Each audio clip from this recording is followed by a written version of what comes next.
How often do you think about where those morning coffee beans came from? Or who made that ornament on your tree? Truth is, most people don't know much about the origin of the products they buy.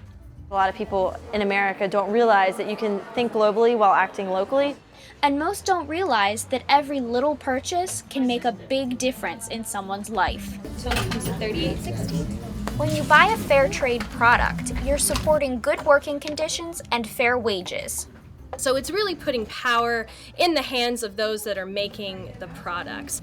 Fair trade is like farmers getting paid a fair and living wage, which is really cool because it ends the cycle of poverty. Fair trade helps people in third world countries build sustainable businesses, where they can make a steady profit. For example, Ghanaian farmers own almost half of the Divine Chocolate Company, giving them a voice in the sale and distribution of their cocoa. So often they're taken advantage of by a middleman or a big company and paid very little. Fair trade works directly with those artisans, pays them a fair price. And getting a fair price for goods can lead to a better quality of living. We have a lot of great stories about artisans and families with small businesses that have, been able to now send generations of children to school for years and really sort of lift whole communities out of poverty.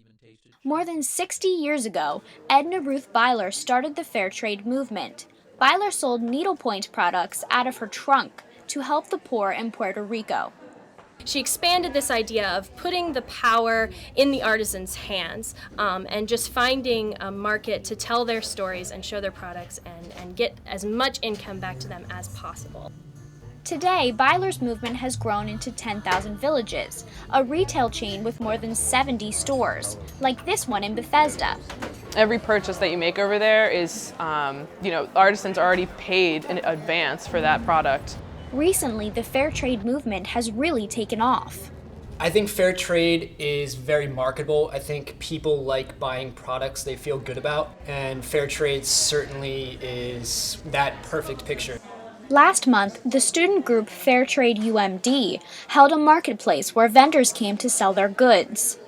Like coming here and buying a necklace that was made by women in Nicaragua, like you'd never guess that you'd be affecting someone's life like that. You're becoming more socially aware of what's happening in the world and the injustices like slave labor and child labor and things you'd never think still happen, like sweatshops. It still happens every day.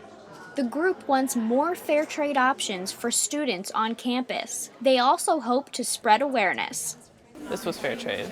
These are fair trade. You want to be able to say that and you want to demand that. And they hope more young people will embrace fair trade.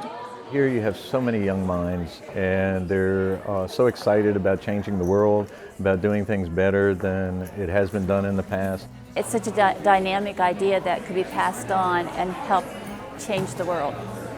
Critics say fair trade products are more expensive, but others argue it's worth it to pay a few extra dollars. So will people continue to pay more to help those across the world? We'll see. For University of Maryland, I'm Lindsay Wallen.